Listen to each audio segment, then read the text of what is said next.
Makanya dulu kita ini jangan kepedean, ngerasa aman pasti husnul khatimah. Akhirnya kalau kepedean ujung-ujungnya ngaku ngomong sama malaikat, nggak selesai ngomong malaikat ngomong sama semut, saudara. Nggak selesai ngomong sama semut ngomong sama cacing. Itu jangan kepedean, berharap harus tapi kepedean jangan. Buktinya apa ya? Salafun saleh, ulama-ulama dulu, mereka amalannya nggak ada duanya, nggak ada yang ngalahin, nggak ada duanya. Jarak antara dia dan surga tinggal satu, sudah deket nih, surga ada depan mata. Artinya tinggal mati doang, nggak ada yang menghalangi dia dengan surga kecuali kematian. Tahu-tahu apa yang terjadi? Begitu surga ada di depan mata, fayasbik alaihil kitab. Ternyata catatan di lauhil mahfudnya beda. Fayamal bi'amalin ahlar. Akhirnya di ujung-ujung mau finish belok, maksiat, meninggal suul khotimah, masuk neraka. La ilaha illallah. Makanya dulu kita ini jangan kepedean ngerasa aman pasti husnul khatimah. Berharap harus, tapi kepedean jangan.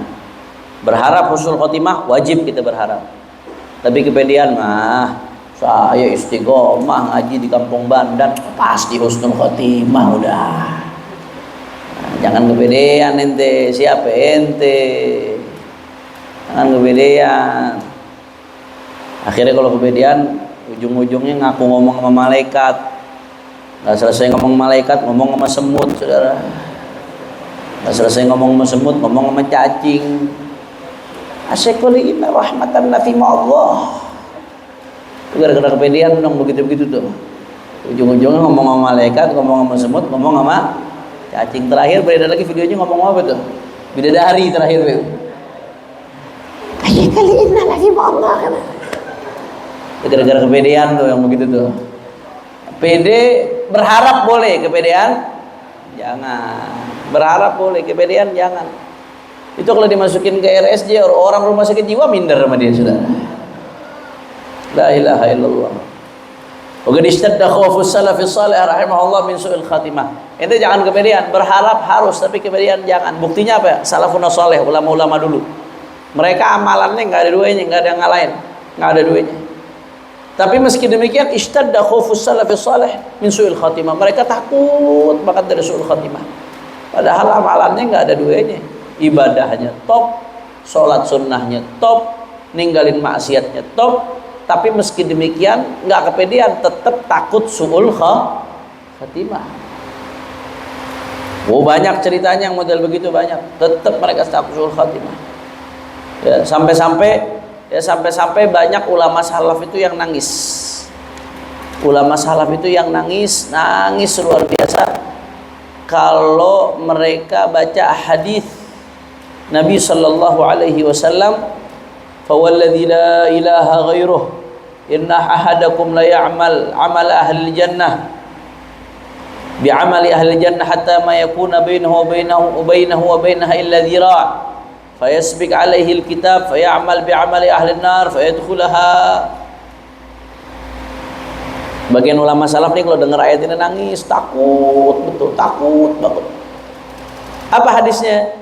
Ya, kata Nabi SAW, demi Allah yang tiada Tuhan selainnya, di antara kalian, satu di antara kalian ada yang beramal amalan ahli jannah, seumur hidup amalannya baik banget, sholat nggak tinggal, puasa nggak tinggal, ibadah terus, maksiat jauh, sampai jarak antara dia sama surga tinggal satu hasta. Jarak antara dia dan surga tinggal satu, sudah deket nih, surga ada depan mata. Artinya tinggal mati doang, nggak ada yang menghalangi dia dengan surga kecuali kematian.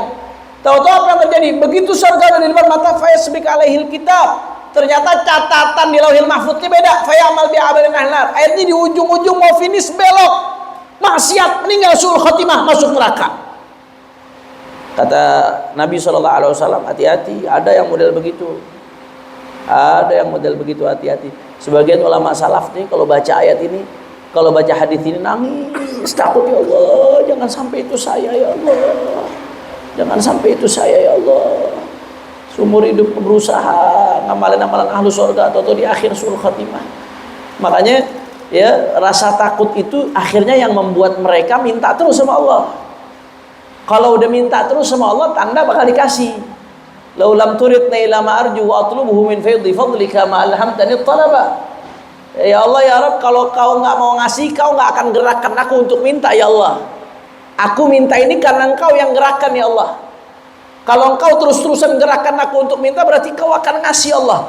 Ulama mengatakan tanda Allah bakal ngasih sesuatu, Allah akan gerakin kita untuk minta terus sesuatu tersebut. Saya mau tanya, jawab yang kompak semuanya. Kalau kita doa minta sama Allah husnul khatimah, yang ngegerakin kita buat minta sama Allah itu siapa? Jawabannya kurang kompak. Yang ngegerakin siapa? Allah. Kalau Allah udah ngegerakin kita untuk minta husnul khatimah, berarti Allah bakal ngasih. Nah ini sebabnya ulama-ulama dulu nih ketika baca hadis ini nangis, ya Allah ya Rabb. Supaya apa? Supaya gak kepedean. Nggak ada yang jamin nanti masuk surga, nggak ada. Siapa yang bisa jamin nanti masuk surga? Nangis mereka orang-orang saleh. Takut kalau sampai suul khatimah. Akhirnya dari rasa takutnya itu jadi mohon sama Allah. Mohon sama Allahnya nggak berhenti-berhenti. Gara-gara mohon akhirnya dikasih sama Allah Subhanahu wa Ta'ala. Begitu pula sebaliknya, kata Nabi, ada orang yang seumur hidupnya ngamalin amalan ahli neraka, seumur hidup sampai neraka di depan matanya, tapi ternyata Allah punya takdir lain, di ujungnya dia baik, belok akhirnya husnul khatimah. Ada yang model begitu, ada. Walaupun kalau bicara umumnya orang yang istiqomah beramal baik biasanya meninggalnya husnul khatimah. Umumnya seperti itu. Kullun muyassar lima khuliqalah. Kalau Allah emang udah pengen ngarahin seorang hamba meninggal baik, Allah bakal entengin tuh dia bakal beramal baik. Digampangin sama Allah Subhanahu wa Ta'ala. Umumnya begitu. Tapi tetap ada orang beramal baik ujung-ujungnya dikasih husnul khatimah. Kenapa ada yang dibikin model begitu? Supaya kita nggak kepedean. Nggak kepedean. Jadi kita supaya minta husnul khatimah. Begitu pula sebaliknya, ada orang ahli maksiat ujung-ujungnya Allah kasih husnul khatimah. Supaya apa? Ada yang begitu. Umumnya orang kalau dari awal hidupnya maksiat terus biasanya meninggalnya husnul khatimah. Ya mutul maru ala ma'asya'alih. Matinya orang tergantung bagaimana hidupnya. Itu kaidah umumnya. Tapi ada kasus orang hidupnya hancur-hancuran maksiat dulu, di ujungnya husnul khatimah. Kenapa Allah bikin ada yang model begini? Supaya nggak nutup harapan. Jelas atau tidak? Jadi yang tadi di awal supaya nggak kepedean. Yang kedua nih, Allah bikin model begini, ada orang yang ahli maksiat tapi ujung-ujungnya husnul khatimah supaya nggak nutup harapan buat ahli maksiat. Allah Ta'ala mengatakan apa? Qul ya ibadiyalladzina asrafu ala anfusihim la taqnatu min rahmatillah. Kata Allah, hamba-hambaku yang asrafu ala anfusihim. Ini hamba yang Allah panggil, bukan hamba yang ahli sholat, bukan asrafu ala anfusihim, yang kerjaannya bikin dosa mulu, yang kerjaannya maksiat mulu. Hei hamba-hambaku, la taqnatu min rahmatillah, jangan kalian putus asa dari rahmat Allah. Allah ampunin dosa-dosa, kalau kalian mau Allah ampunin dosa-dosa kalian. Jadi itu luar biasa. Ini hikmahnya dari hadis ini. Makanya ada cerita supaya kita nggak kepedean, nggak gurur, nggak tertipu dengan amal kita. Karena ujung nggak ada yang tahu. Yang betul-betul selamat yang ujungnya husnul khatimah. Kita andai kata Allah kasih rajin ibadah, bersyukur, tapi jangan tertipu, jangan merasa diri kita udah pasti selamat. Dulu ada seorang ahli ibadah namanya Barsesu. Ada dalam As-Samarqandi, dalam kitab Tanbihul Ghafirin cerita. Ada orang ahli ibadah namanya Barsesu. Ini Barsesu ibadah 70 tahun nggak berhenti-berhenti. Itu kalau udah masuk ke ruangan buat ibadah 10 hari nggak keluar. Ibadah kerjaannya, ahli ibadah. Udah terkenal satu negeri itu Barsesu orang yang paling top ibadahnya. Nggak ada yang ngalahin Barsesu. Akhirnya setan nih berembuk. Cuman saya nggak tahu bahasa setan bagaimana. Jangan-jangan bahasa wa maqali inna rahmatan lafi ma'allah. Jangan-jangan bahasa wa maqali itu. Saya nggak tahu bahasa setan bagaimana. Setan berembuk. Bagaimana caranya ngegoda Barsesu? Akhirnya ada satu setan, udah biar saya yang ngurus. Itu satu setan nyamar jadi ahli ibadah. Mungkin kalau dia tampil dengan tampilan setan, Barsesu nggak kegoda. Ini nyamar jadi ahli ibadah. Begitu dia masuk, Barsesu lagi sholat di satu tempat, dia masuk ke tempat tersebut, dia sholat juga. Setelah sholat dia manggil-manggil Barsesu, sama Barsesu nggak ditengok. Barsesu tetap lanjut ibadahnya. Sehingga cerita, akhirnya dicari cara bagaimana nih gue caranya supaya Barsesu nih bisa perhatian sama dia. Akhirnya dia ibadah ngalahin Barsesu ibadahnya. Wah, ibadahnya lebih lama, lebih top, lebih kuat, lebih khusyuk. Sampai akhirnya Barsiso ngelihatnya anak baru siapa nih? Anak baru kuat banget nih. Oh, lebih kuat dari saya, lebih khusyuk dari saya. Dia lihat. Karena Barsiso penasaran, akhirnya disamperin. Ditanya, wahai Fulan, ini kemarin manggil saya. Oh iya, itu ada kebutuhan apa sama saya? Enggak, ya saya ini pengen deket sama kamu, pengen didoakan. Kata Barsiso, kalau kamu orang Islam ya saya udah doakan kamu, karena saya doakan semua muslimin. Ya udah, saya punya satu hajat lagi. Apa hajatnya? Saya pengen jadi murid kamu. Saya pengen jadi murid kamu supaya bisa ibadah bareng-bareng kamu terus. Ya udah, kata Barsiso, nggak apa-apa. Akhirnya dalam riwayat lain yang pernah saya dengar, ya, akhirnya ini muridnya ini dilihat ibadah lebih khusyuk dari Barsiso ibadahnya. Akhirnya Barsiso nanya, kamu nih ibadahnya khusyuk banget, luar biasa. Saya pengen bisa khusyuk kayak kamu nih. Saya ngerasa belum bisa khusyuk seperti kamu. Padahal nih muridnya siapa ya? Setan, nyamar ini setan, saudara. Saya pengen bisa khusyuk kayak kamu. Coba kasih tahu caranya supaya saya bisa khusyuk kayak kamu nih. Bagaimana caranya? Kamu benar pengen tahu guru caranya bagaimana? Iya, saya pengen tahu. Saya nih khusyuk begini ibadah karena saya nyesel ngelakuin dosa. Karena saya nyesel ngelakuin dosa, jadi ibadah saya tuh dengan penuh penyesalan terhadap dosa, minta ampun sama Allah, makanya jadi khusyuk. Nah, kalau mau ibadahnya enak, khusyuk, dosa dulu biar dikit. Dosa biar dikit dosa, supaya nanti minta ampunnya enak. Ibadah tuh nikmat sambil ngerasa salah, jadi khusyuk. Akhirnya Barsiso, ya udah deh, bagaimana caranya supaya bisa ini? Ya udah, wahai guru, kamu ikut saya dah. Bagaimana kalau kamu niduri perempuan? Oh jangan, berat itu dosanya, enggak, saya nggak berani. Ya udah guru, kalau nggak berani niduri perempuan, gini, kita bunuh orang aja dah, bunuh orang. Murid baru udah bengal banget ini. Kita bunuh orang aja deh guru, bunuh orang. Oh jangan, bunuh orang berat, saya nggak mau saya bunuh orang. Ya udah guru, supaya guru bisa merasakan kenikmatan ibadah, guru mesti nyobain maksiat walaupun dikit guru. Apa dong? Di sono tuh guru, di ujung tuh itu masyarakat nggak bakal tahu kalau guru ke situ, karena tuh di ujung tempatnya guru. Guru cobain khamr dikit aja. Yang penting asal nyobain dikit, kan nanti ngerasa dosa tuh. Begitu ngerasa dosa, ibadahnya jadi enak. Ini ceritanya jangan dipotong sampai di sini, bahaya kalau dipotong sampai sini nih. Ada yang motong di tengah-tengah ceritanya terus keluar selesai ngajinya. Atau Habib Hanif mesti maksiat dulu biar ibadah enak, paling lo gue menyang. Ngaji lo sama Mak Gupron sono. Akhirnya singkat cerita, ya udah deh. Yang penting saya bisa ngerasain khusyuk setelah itu. Jalan ke hutan, minum lagi khamr.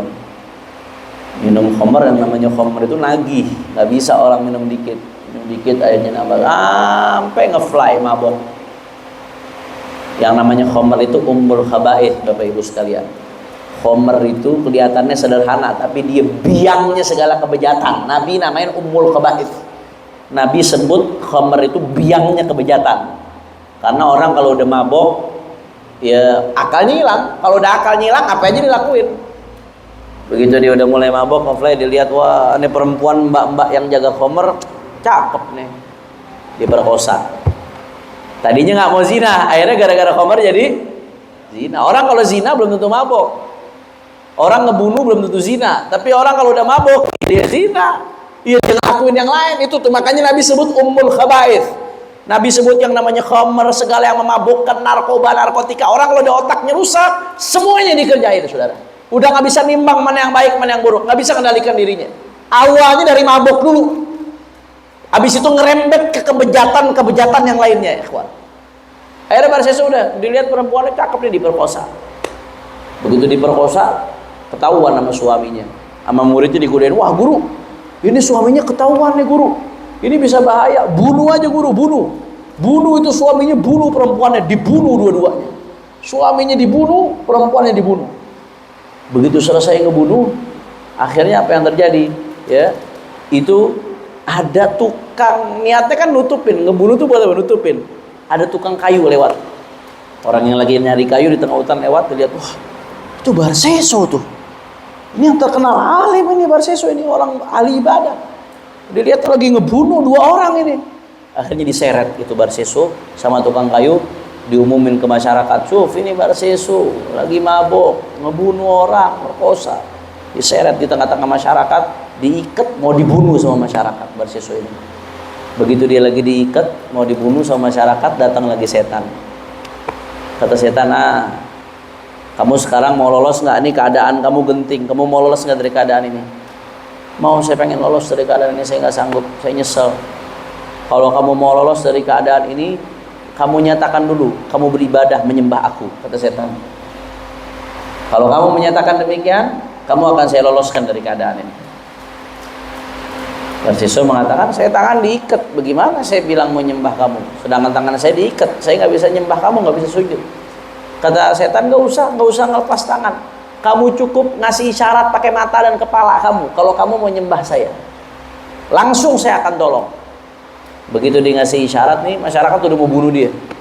Dia ngasih isyarat pakai mata sama kepalanya, dia mau nyembah setan. Yang penting dipikir, yang penting gue ditolong dulu dah. Apa yang terjadi? Seketika itu nyawanya dicabut oleh Allah Subhanahu wa Ta'ala. 70 tahun ibadah nggak berhenti-berhenti. Kalau di ibadah 10 hari nggak keluar-keluar. Tapi di akhir hayatnya Allah jadikan su'ul khatimah. Na'udzubillah min. Jangan sombong apa yang mau disombongin. Ya, hati-hati. Banyak ulama nangis dengar hadis ini, takut jadi kayak Barseso. Takut. Jangan kepedean. Berharap harus, tapi kepedean jangan. Supaya kita nggak bersandar dengan amal kita, tapi kita bersandar dengan rahmatnya Allah Subhanahu wa Ta'ala. Kira-kira di sini jelas atau tidak? La ilaha illallah. Qalu, kata Imam Haddad, siapa aja sih yang dikhawatirkan su'ul khatimah itu siapa aja? Ada orang-orang yang dikhawatirkan su'ul khatimah. Kata Imam Haddad itu aktsaru man yukhsha alaihi su'ul khatimah, di antara yang paling dikhawatirin su'ul khatimah nih, hati-hati nih. Kita nih paling takut su'ul khatimah. Ente sebahagia-bahagianya hidup di dunia, kalau su'ul khatimah hancur ente, hancur. Karena hidup di dunia sebentar, yang lama tuh nanti. Tapi sesusah-susahnya di dunia, kalau husnul khatimah, kesulitan yang kita alami di dunia kecil, setelahnya kenikmatan abadi, saudara. Maka kita mesti takut banget nih su'ul khatimah, jangan sampai su'ul khatimah. Nah, Imam Haddad nyebutin, kalau kita takut su'ul khatimah, hindari sebab-sebab su'ul khatimah. Di antara sebab-sebab su'ul khatimah apa? Yang pertama, al-mutahawin bis shalah, orang yang ngentengin sholat. Hati-hati, ngentengin sholat, gara-gara mancing, gagal sholat. Ada nggak yang model begitu? Nongkrong sama temen gagal sholat, main PS gagal sholat, main game online gagal sholat, ngentengin sholat, apalagi subuh khususnya. Orang ngentengin sholat tanda-tanda su'ul khatimah. A'udzubillah min dzalik. Wal mudmin li syurbil khamr, orang yang kecanduan minuman keras. Minuman keras ini khamr berarti termasuk narkoba. Kalau nggak buru-buru tobat, hati-hati. Itu alarm tuh, tanda-tanda orang yang bakal su'ul khatimah. Seberapa besar sih kenikmatan narkoba yang ente rasakan sampai ente rela su'ul khatimah? Seberapa besar? Dan udah banyak buktinya berapa banyak orang yang kecanduan ujung-ujungnya OD, overdosis, mati. Kira-kira mati overdosis, husnul khatimah, su'ul khatimah. Su'ul khatimah, na'udzubillah min dzalik. Mati dalam keadaan akalnya hilang, matinya kalau lagi macam-macam. Ada yang mati tabrakan gara-gara mabok, gara-gara kehilangan akal dan lain sebagainya. Hati-hati ya. Mudminul khamr, orang yang kecanduan narkoba, narkotika, kecanduan daripada minuman keras, itu tanda-tanda su'ul. Kalau dia nggak tobat, tapi nggak ada kata terlambat untuk tobat. Beb, besok aja beb, lusa aja tobatnya beb, minggu depan aja beb, tanggung saya masih ada stok beb. Tobatnya nanti aja. Siapa yang jamin ente sampai minggu depan? Siapa yang jamin ente sampai bulan depan? Siapa yang jamin ente sampai tahun depan?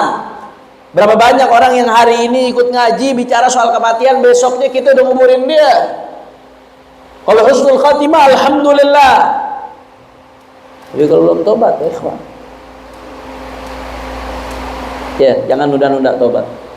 Jangan nunda-nunda tobat. Karena kita nggak tahu kapan mati datang, kita nggak pernah tahu. Wal aqli walidayh, termasuk orang yang dikhawatirkan suul khotimah, orang yang durhaka sama orang tua. Naudzubillah min dzalik, ngelawan sama orang tua, ngebangkang sama orang tua, apalagi nyakitin orang tua. Tanda-tanda suul khotimah. Walladzi yu'dzil muslimin, yang suka ganggu umat Islam. Harta umat Islam dirampas, duit rakyat kecil dimakan. Termasuk yang suka ganggu umat Islam, yang suka ngebegal. Umat Islam malam-malam jalan sampai nggak ada ketenangan, takut mau jalan malam, takut begal, takut rampok, itu ganggu muslimin. Hati-hati, kalau nggak tobat bisa suul khatimah. Naudzubillah min dzalik. La ilaha illallah. Wa kadzalika al-musirrun 'ala al-kaba'ir wal mubiqat. Begitu pula orang-orang yang terus-terusan ngelakuin dosa besar, wal mubiqat, dan dosa-dosa yang menjerumuskan dia ke neraka. Alladzina lam yatubu ilallah minha, yang enggak tobat sama Allah taala. La ilaha illallah. Wa yakadu yadullu dzalika qauluhu ta'ala, thumma kana 'aqibatal ladzina asa'u su'a an kadzdzabu bi ayatillah wa kanu biha yastahzi'un. Na'udzubillah min dzalik. Ya. Makanya tadi Imam Haddad mengatakan jangan sampai fayan bagil muslim, seyogyanya seorang muslim, an yarjua fadlullah, seyogyanya seorang muslim dia berharap anugerah Allah, an la yuslibahu ni'matul Islam, berharap apa anugerahnya? Ya, jangan sampai nikmat Islam dicabut oleh Allah taala. Terus minta. Makanya baca tuh setelah salat, Allahumma ya muqallibal qulub tsabbit qulubana ala dinik. Baca tuh, jangan putus-putus setelah sholat. Ya muqallibal qulub, ya Allah yang membolak-balikkan hati, tsabbit qulubana ala dinik, ya Allah mantapkan hati kami supaya terus dalam agamamu, ya Allah. Minta terus sama Allah taala. La ilaha illallah. Ya, terus minta sama Allah supaya iman Islam kita dijaga, dan harus ada rasa khawatir, rasa takut dicabut. Karena sebagian salaf mengatakan yahlif billah, sampai sumpah. Sebagian ulama salaf itu sampai sumpah, demi Allah, yahlif billah, ma amina hadun ala islam an yuslabahu illa suliba. Demi Allah, sebagian ulama salaf, kalau ada orang ngerasa aman-aman aja, imannya pasti bertahan, ngerasa aman, sampai nggak ada perasaan minta sama Allah supaya dipertahankan iman. Orang yang ngerasa aman-aman aja, ujung-ujungnya bakal dicabut. Sampai sebagian ulama sampai sumpah, demi Allah. Maka kita jangan juga ketakutan berlebihan, tapi jangan sampai kita kepedean seperti yang tadi saya jelaskan. Terus minta sama Allah supaya Allah meninggalkan kita dalam keadaan husnul khatimah. La ilaha illallah. Itu orang yang minta husnul khatimah. Orang yang minta husnul khatimah itu orang yang bikin iblis ngamuk. Disebutkan waqad dzukira an iblis la'anahu Allah annahu qala qasama dhahri alladhi yas'alullaha husnal khatimah. Aqulu mata yu'jab hadha bi'amali akhsha annahu qad fatin. Iblis mengatakan, orang yang minta husnul khatimah itu telah mematahkan punggungku. Mematahkan punggungku artinya dia mukul iblis sampai punggungnya iblis patah. Jadi kalau ada orang minta husnul khatimah, itu dia telah mematahkan punggungku, artinya dia ngalahin iblis. Kenapa? Karena iblis salah satu pintu masuknya itu melalui pintu ujub. Orang yang ngerasa amalnya hebat, itu pintu ujub tuh. Itu salah satu pintu masuk iblis buat masuk ke hati seseorang. Sholat saya hebat, puasa saya sunnahnya hebat, sedekah saya banyak, saya rajin ngaji. Akhirnya kepedean, yang tadi saya katakan kembali gitu lagi, kepedean. Ngerasa pasti amal-amal aja nggak bakal suul khotimah. Akhirnya nggak minta sama Allah Taala, berharap sama amalnya, nggak berharap dengan rahmat Allah. Beramal harus, tapi amal kita seberapa sih sampai kita kepedean ngerasa amal kita bisa nyelamatin kita? Amal itu ketika kita ngegugurin kewajiban, tetap kita bersandarnya sama rahmat Allah. Kata iblis, kalau ada orang minta husnul khatimah, ya Allah itu bikin saya ngamuk, itu bikin saya kalah. Kenapa? Ya, karena kalau orang begitu bagaimana mau ujub? Kalau dia nggak ujub, bagaimana saya mau goda? Nah, jadi ketika kita minta husnul khatimah, ya, itu salah satu tanda ketawadhuan kita di hadapan Allah Subhanahu wa ta'ala. Imam Haddad mengaminkan di sini, Allahumma inna nas'aluka binuri wajhik. Ya Allah, kami memohon kepadamu dengan cahayamu ya Allah, wa bihaqqika alaik, dan dengan hak-hakmu ya Allah, As'aluka husnul khatimah. Mudah-mudahan kami dapat husnul khatimah ya Allah. Husnul khatimah indal mamat, husnul khatimah ketika kami mati. Lana bagi kami, wali ahbabina dan bagi saudara-saudara kami yang kami cintai, walil muslimin dan semua umat Islam. Ya arhamar rahimin, ya arhamar rahimin. Rabbana la tuzigh qulubana ba'da idh hadaitana wa hab lana min ladunka rahmah innaka antal wahhab. Rabbana afrigh 'alaina sabra wa tawaffana muslimin. Amin ya rabbal alamin. Kira-kira sampai sini jelas apa kagak? Insyaallah.